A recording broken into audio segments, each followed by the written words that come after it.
Ayun, isang mapagpalang araw ulit sa inyong lahat mga dudes at samahan nyo kami dito sa Alimanguan, San Vicente. Dito nga kami nagsagawa ng panibagong vlog dito sa area ito at tiningnan natin kung gaano ba naman kaganda yung visibility ng area ito at sana ay magustuhan nyo yung aming video na gagawin. At pakisupport na rin po ang bawat video na lalabas sa ating YouTube channel. At huwag na rin po nyo kalimutang mag-like and kung may pagkakataon kayo may share. At salamat sa mga dudes sa patuloy niyong pagtangkilik at pagsuporta. Tara, samahan niyo ako and let's go! What's up? Magandang umaga mga dudes. Isang mapagpalang araw ulit sa ating lahat. So, nandito tayo sa Alimanguhan, San Vicente, Palawan, no? So, dito tayo magbablog. So, try natin kung may mahuhuli tayo, may mga kasama tayo doon. At yung kasama ko lang ngayon ni si Dudes Dongdong. Dalawa lang kami pero may kasama kami dito na pinsan ko, si Kuya Jensen at saka yung bangkero. So sana mga dudes, siyempre first time natin dito, sana makahuli po tayo. Stay tuned mga dudes, sana pagpalaan tayo ng pong may kapal at sana ay makapag-upload na rin tayo para tuloy-tuloy yung ating panonood, no? Shoutout pala sa ating mga subscriber dyan na silent viewers. At kung gusto nyo pong laging ma-shoutout ang inyong pangalan, mag-iwan po kayo ng comment sa bawat video na ating ina-upload. And of course, sa mga bago pa lang sa ating mga viewers, pa-subscribe na rin po mga dudes. At syempre, shout out sa taga Alimanguan, San Vicente, Palawan. Okay? Let's go, let's go! Sa ilalim ng dagat, ika'y sumama. Kahit Pero TV, ganda ng kahinaliwan magkakasilan. Marami kang matutunan. Sa ilalim ng dagat, ika'y sumama. Kahit Pero TV, kaya halika na arat na mahal ng manibagong dito. Sa ilalim ng dagat, ika'y sumama. Kay Dudes Spiro TV, ganda ng kailaliman masasaksihan. Marami kang matututunan. Sa ilalim ng dagat, ika'y sumama. Kay Dudes Spiro TV, kaya halika na arat, samahan ng manibag si Dudes Spiro TV. Halika na, samahan natin si Dudes Spiro TV. Ipapakita niya yamang dagat na natatangi. Talagang mabibighani ka at maeengganyo na panoorin ang ginagawa ni Dudes Spiro. Tara, samahan natin siyang mamulot ng kaalaman at kilalanin ng lubos ang El Nido, Palawan.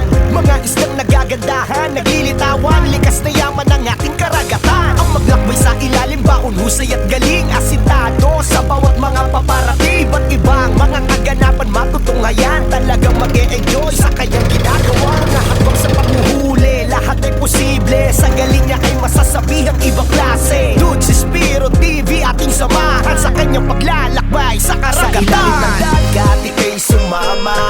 Kay Dudes Spiro TV, ganda ng kailaliman masasaksihan. Marami kang matututunan. Sa ilalim ng dagat, ika'y sumama. Kay Dudes Spiro TV, kaya halika na arat, samahan ng manibag. Ayun, what's up mga dudes? Welcome back sa ating channel. Sige, pagpatuloy natin ang ating pagsisid sa ilalim. Syempre, mag-load muna tayo ng ating spray gun. Baka kung sakaling may masalubong tayong isda, ay agad natin ito mapapana. At kung napapansin nyo mga dudes, napakaganda ang visibility ng islang ito. Ito ay tawag nilang Seeds Island dito sa part ng Alimanguan. Hindi ko alam mga dudes ang ibig sabihin, pero natitiyak kong napakaganda ang kanilang visibility. At sa ganitong visibility mga dudes, makakakuha tayo ng magandang video. Sige, samahan nyo ako mga dudes. Sa unang babangan natin mga dudes, syempre magmasid muna tayo sa ating paligid dahil nga bago lang tayo sa spot na to ay kailangan nating pagmasdan kung ano-ano ang ating makikita. Syempre ang target natin dito ay makahuli tayo ng ating pangulam at pangbenta. At dito nga nagmasid ako mga dudes, napansin ko may mga ilak at mga ketong. Pero wala akong masyadong napapansin ng mga pelagic dahil nga siguro sa medyo alanganing oras ng ating punta sa area ito. At napakaraming bait mga dudes. Ayan o, kung tawagin namin yun ay salay batang. Pero isa siyang family ng jackfish at napakarami nila. At nandun na ako sa ibaba mga dudes sa kapagpahinga, sinubukan ko na magpailalim ulit at namili na ako ng ilak na ating mapapana dahil nga wala tayong nakikita mga pelagic. At sa sobrang ganda ng visibility natin mga dudes, kahit sa ibabaw tayo, nakikita natin ang mga isda. At dito nga, nag-target na tayo ng isang ilak. At ito ang ating unang isda sa araw na ito.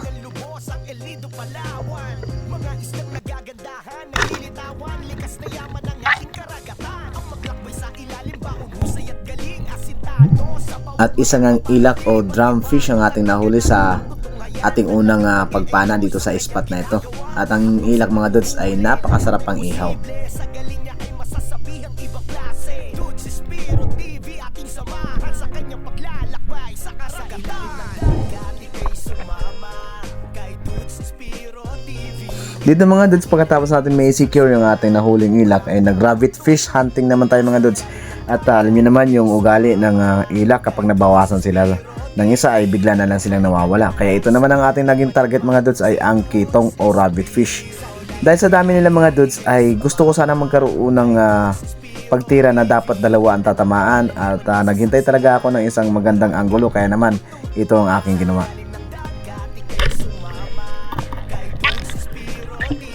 Sa kabutihang palad naman mga dudes, binigyan naman tayo ng biyaya at nakatama naman tayo ng dalawang isda sa isang pagtira lang. So naka-double kill tayo mga dudes at okay na to pambenta. Pero yung isa siyang family rin ng rabbit fish pero hindi ganun kalaki. Pero okay na ito mga dudes at pandagdag na rin natin pambenta. Maganda ang spot na to mga dudes, itong sa kanto na ito ng bato, pero wala ako nakikita mga malalaking isda. Siguro nga dahil medyo alanganin na rin yung oras, dahil ito yung time na pagsisid namin dito ay alas 10 na to ng umaga. Kasi dumating kami mga dudes ay alas 9 sa spot na to, kaya medyo alanganin na talaga, hindi na talaga lapitin ng mga pelagic. Kasi ang pelagic naman mga dudes lumalabas to ng mga maaga pa, nagbubukal ni Wayway dahil nga nanginginain sila sa mababaw. Pero ito habang wala mga pelagic, sige, manghuli na lang tayo ng mga kahit ano natin mahuli na pwedeng pambenta. Siyempre pandagdag natin sa ating gastos dito sa pagpunta sa Alimanguan San Vicente. At ang mga lods, inuna kong tanggal yung rabbit fish dito dahil kung napapansin nyo ay nahasang lang at tumago sa bunganga yung rabbit fish na ating nahuli. Kaya ito muna ang aking tinanggal, baka kasi makawala. At ito sa dulo, ayun, pumasok na sa monoline yung ating nahuling isda. Secure na yan mga dudes, kaya hindi na makakapitaw.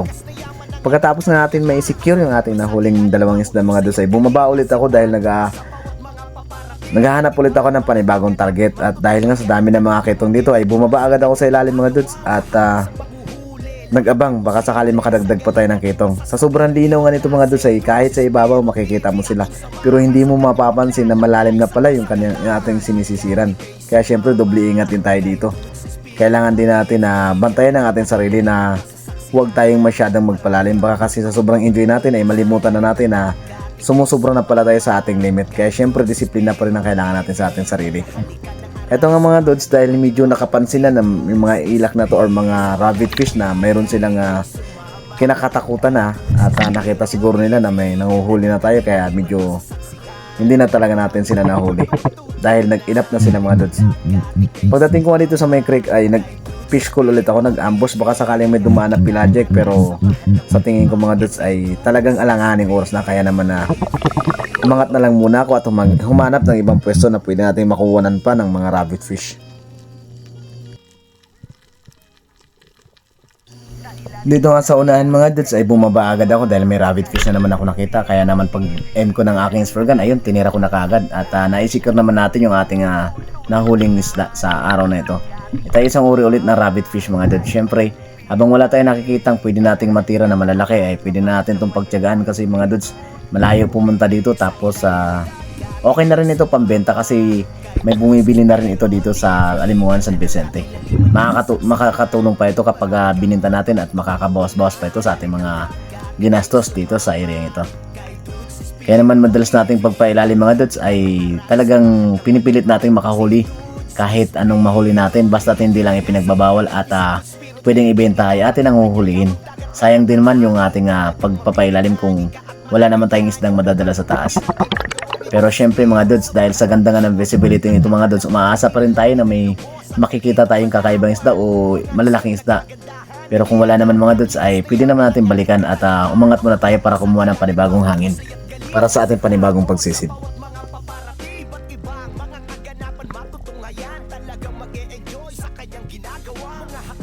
Ang buhay na isang mga isda mga dudes, lalo na kung espero, ay talagang napakadelikado rin mga dudes dahil minsan sa sobrang enjoy natin hindi natin namamalayan na na-over na natin yung ating limit, napupus na natin yung ating limit kadahilanan ng ibang nating kaibigan o mga kapwa espero ay nabablackout dahil nga sa sobrang pagod na at masyado na tayong nahahaling sa ilalim dahil nga napakagandang tanawin sa ilalim at hindi na natin nababantayan ang ating sarili. Ito pa rin ang payo natin sa ating mga kapwa espero mga dudes. Kailangan natin magkaroon ng disiplina sa sarili. Hindi tayo basta-basta lalangoy. Dapat meron tayong recovery time sa ibabaw bago tayo bumalik sa ilalim. Kaya naman dito mga dudes, bumaba agad ako dahil sa ibabaw may nakita akong mga ilak. At syempre ang behavior ng ilak ay kailangan makahuli ka kagad dahil kung hindi, aalis naman to sila. Kaya nung makakuha ako ng magandang gap at nakuha ko yung kanyang tamang distance mga dudes ay tinira ko ng isang ito.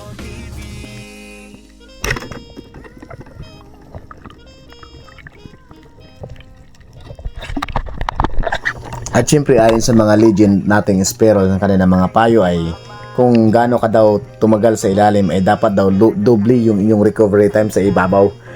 So ibig sabihin kapag 1 minuto ka sa ilalim mga dudes at kung wag ka munang babalik sa ilalim dahil kailangan mo na magpahinga ng 1 o more than 2 minutes sa pagpapahinga para hindi ka magkaroon ng tinatawag nating shallow water blackout.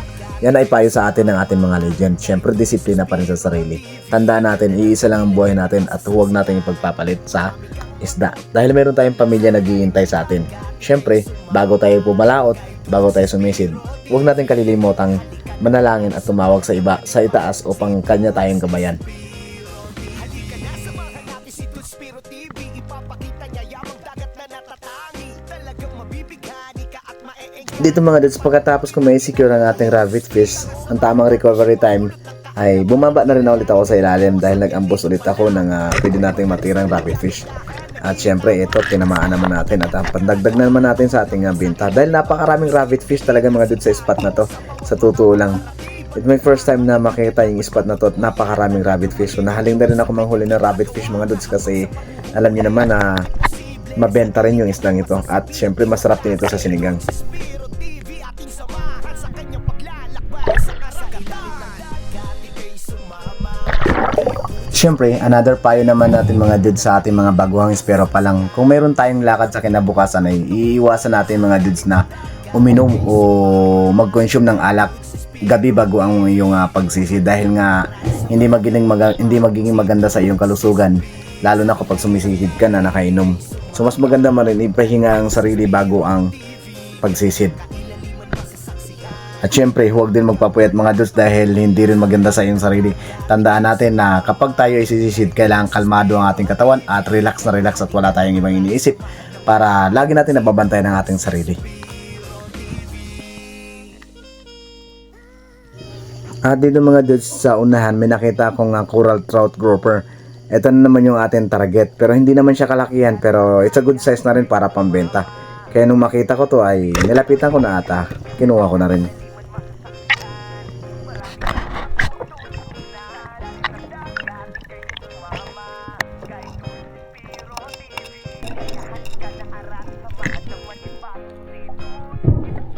Sa ilalim ng dagat, ika'y sumama. Kay Dudes Spiro TV. At dahil tanghali na rin mga dudes ay bumalik na ako sa bangka pero pagdating ko sa bangka ay may tinuturo itong si Kuya Jensen sa akin na mayroon daw na isang pugita o octopus na napana kanina. Pero dahil nga sa lalim ay hindi nila maabot mga dudes kaya naman bumalik sila sa bangka at ihantay nila akong makabalik sa bangka para ituro nila sa akin yung octopus na kanilang nakita. Sabi ko sa kanila mga dudes bakit hindi na lang si Dudes Dungdung ang kumuha.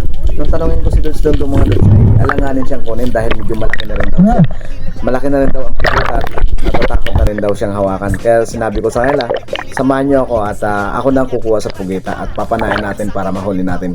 Siyempre binibili na rin po yung pugita dito sa amin. At ayon sa kanila, medyo naaalanganin silang kunin dahil malaki na rin daw. Kaya sabi ko sa kanila, sige, hahanapan natin kung paano ko makukuha.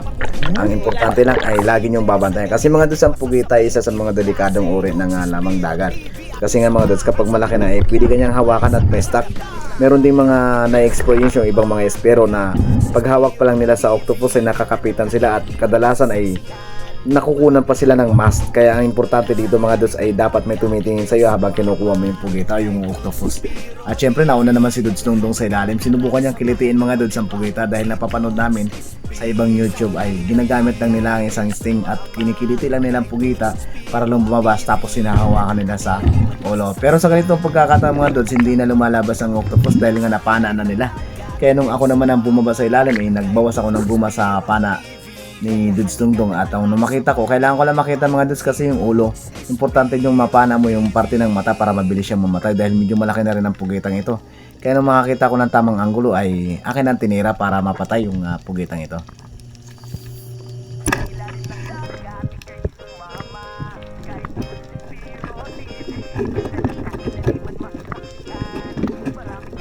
Tinamaan nga natin sa may parting ulo yung octopus mga dudes, pero dahil nga sa laki nito at medyo hindi ganun kabilis mamatay ay naka-stack pa yung ating bala sa ilalim. Kaya kinailangan ko munang bumalik sa ibabaw para magpahinga at babalikan na lang ulit. At ito nga ginamit ko na rin ang ating isang pana at tinusok natin sa ulo. Halos munti ko nang makuha ito mga dudes dito sa pagkakataong ito, kaso napakalakas pa talaga niya mga dudes at hindi pa talaga pwedeng puwersahin dahil baka mahawakan tayo. Eto sana mga dudes nakalabas na pero nahila pa rin ako pabalik, kaya nung nararamdaman ko na nakahawak na siya sa aking kamay ay dali-dali na akong bumalik sa ibabaw dahil sa ganitong pagkakataon baka mahawakan pa tayo, kaya kailangan natin munang kumuha ng hangin sa ibabaw at pagplanuhan kung ano ang ating susunod na gagawin para mahuli yung pugitang ito. Bumalik nga si Dudes Dongdong sa ilalim at kung napapansin nyo mga dudes ay umiitim na. Ang itim na ito ay isang uri ng strategy ng mga octopus para mag-produce ng ink para manlaban o malito nila yung mga predator na pwedeng kumuha sa kanila. Pero dahil nga mas matalino tayo sa kanila ay hinahanap ko lang mga dudes yung kanyang ulo. Dahil kapag nahawakan ko yung kanyang ulo ay madali ko siyang mahihila at dito nga tuluyan na ng hina ang pugita at nahuli na nga natin mga dudes. At talagang napakalaki nga ng pugitang ito. Ito ay halos nasa 3.7 kilos na mga dudes at binigay ko na kay Dudes Dongdong. At pagkatapos nga nito mga dudes ay bumalik na kami sa bangka para kumain dahil medyo alanganing oras na. Kailangan na natin kumain. Siyempre huwag natin kalilimutang uminom ng tubig dahil nga hindi natin mararamdaman yan habang nasa dagat tayo. Kaya naman pagtapos natin may secure ang pugita ay kumain na rin tayo mga dudes.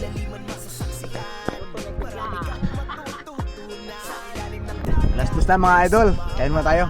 Oh, kinilaw na bluefin tuna. Oh, grabe sa mga. Pagkatapos tapakan, gawing plato. Sige.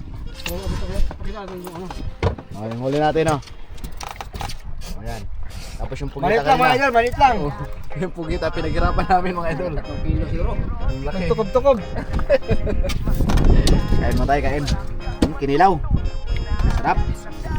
At pagkatapos nga ating kumain mga dudes, pagkatapos nga ng pagpapahinga ng halos isang oras ay ready for action naman para sa ating panghapon na pamamana. Siyempre buong araw tayo dito sa isla mga dudes dahil sayang din.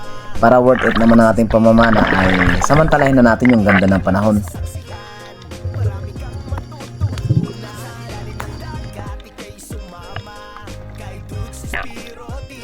Pero siyempre huwag natin pipirasahin ang ating sarili kapag busog pa mga dudes dahil dito nagsisimula ang pagsusuka at pananakit ng tiyan. Kaya syempre kailangan siguradong na digest muna natin ang ating mga kinain or kakain nga tayo pero hindi ganun karami para maayos pa rin ang ating pamamana.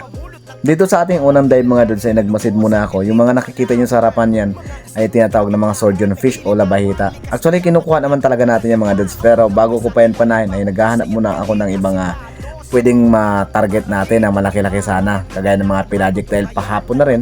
Pero nung napansin ko mga dudes na wala naman lumalapit at only mga bait lang yung ating nakikita ay nag-focus na ako sa surgeon fish, kaya ito na ang ating nahuling isla.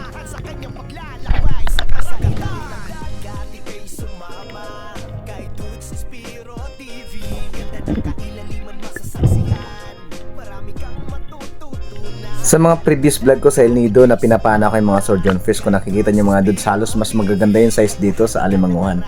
Dito nga nakita ko bumaba si Dudes Dongdong dahil may nakita siyang malaguno o green job fish mga dudes. Kaya lang sa kasamaang palad hindi tinamaan at na-over sa excite itong si Dudes Dongdong. At dito nga alam naman natin ang behavior ng malaguno o green job fish ay hindi basta-basta lumalayo hanggat hindi siya nasasaktan. Kaya ang ginawa ko mga dudes ay kumuha na lang ako ng salay batang o jackfish. Pabili ng jackfish at pumana ako dahil medyo maliliit pa lang sila mga dudes. Pumana ako at sa kagandahang palad mga dudes ay nakahuli tayo ng dalawa. Alam nyo ba mga dudes kung anong plano ko? Plano ko itong gawing bait. So kukunin ko siya mga dudes at hihiwa-hiwain ko ng konti. Para naman habang lumalaglag sa ilalim at makita ng ibang mga isda ay kakainin nila. Kaya yun ang pagkakataon ko para mapana sila. Ganito ang aking ginawa mga dudes. Ayan, sa ganyang strategy mga dudes, ang tawag dyan ay pain-pain mga dudes. Habang nandun ka sa ibabaw dahil nga sa gandang visibility, makikita mo kung anong isda ang lalapit at kakain sa mga bait na inuhulog mo. Titingnan natin kung gagana ang strategy na ito mga dudes dahil nga mayroon na tayo nakitang green jobfish o malaguno.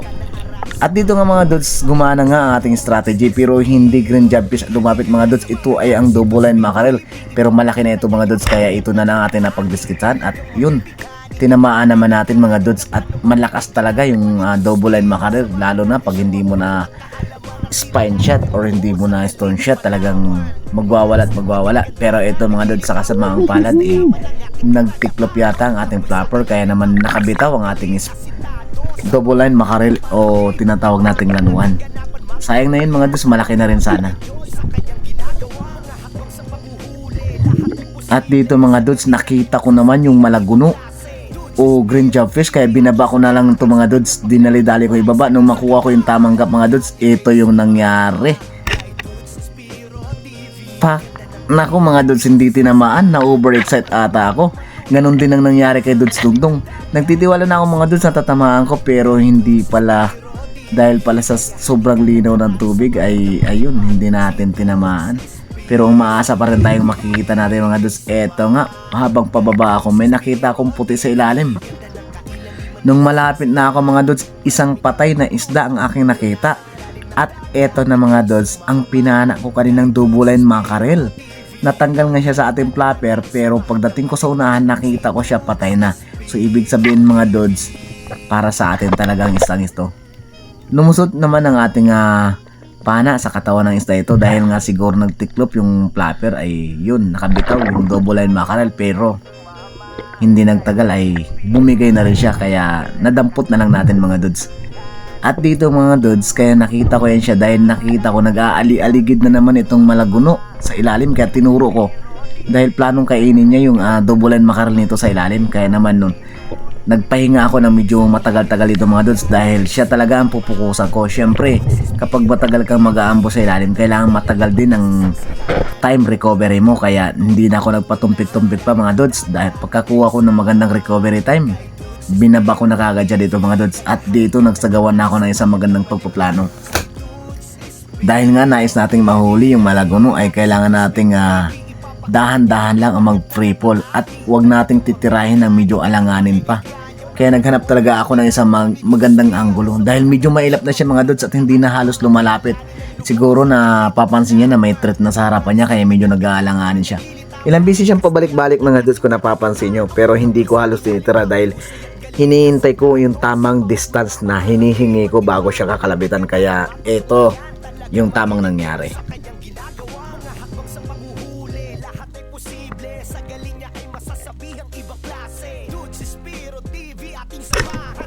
At ayun, pagkatapos nga nating ma-meet yung tamang distance mga dudes, talagang kinalabitan na natin at sa kabutihang palad, binigay na talaga sa atin yung tamang distansya kaya nahuli na natin yung ating isdang paborito, yung malaguno o yung tinatawag nating green jobfish mga dudes. Syempre hindi na natin malilimutan magpasalamat sa Pumay Kapal sa mga biyayang pinagkakalob sa atin at syempre sa inyo mga dudes sa walang sawang pagsuporta sa ating YouTube channel. Sana dumami pa ang ating mga viewers mga dudes dahil hindi ganun kadali ang gumawa ng content pero syempre mga dudes nagpapasalamat pa rin kami sa inyong pagtangkilik at sana tuloy-tuloy na ang ating pag-upload dahil matagal-tagal tayo hindi tayo nakapag-upload mga dudes dahil nga sa panahon at syempre marami rin tayong ginagawa. At ito na syempre mga dudes ang ating passion kaya naman syempre pagpapatuloy natin ang ating pag-vlog sa ilalim ng dagat.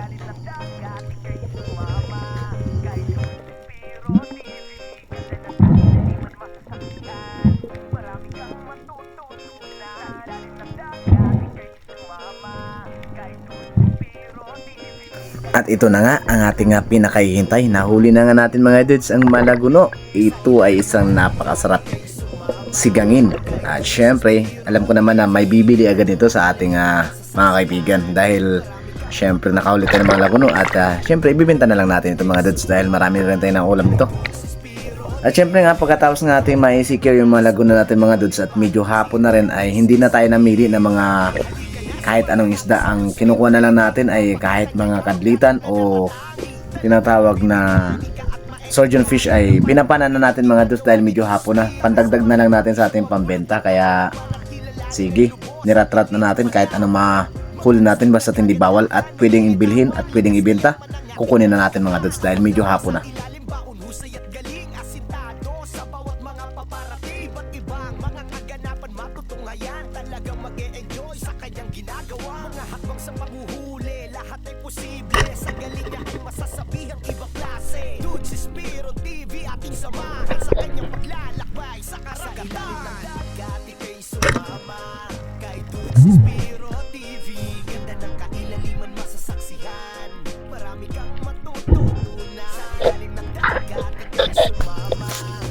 At marami na nga tayo nahuli mga good size na surgeon fish. Pero pagdating ko dito sa unahan mga dudes, may nakita akong isang green grouper pero hindi pa masyadong malaki kaya nilapitan ko na at tinira. It's a good size na rin mga dudes, pandagdag na rin yung pambinta ang isang green grouper na ito o isang uri ng lapo-lapo. At mataba ito mga dudes para goods for pansigang ang isdang ito. At pagkatapos na natin may secure mga dudes, ang ating huling isda na ito ay bumalik na tayo sa bangka dahil medyo hapon na at medyo malayo-layo pa ang ating uwian.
Ayun, dito tayo mga dudes at salamat sa inyong pagsuporta at pagtangkilik sa ating YouTube channel. So kahit pa paano mayroon na tayong pangulam at saka may pambinta na rin tayo mga dudes at hindi na rin masama. So abang-abang ulit kayo mga dudes sa susunod nating vlog. Baka bukas, medyo tanghalian tayo ngayon, baka bukas ay mapaaga tayo, baka bukas ay makahuli na rin tayo ng pinajes. Pero this time nagpapasalamat tayo sa ating buong may kapal dahil sa pag-iingat sa atin, dahil sa ating activity sa ginawa. And once again, thank you very much and shout out sa inyong lahat.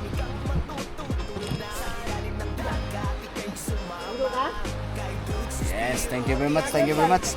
Dito na tayo safe. With Kuya Dong, and doon sa likod. And doon, Dong.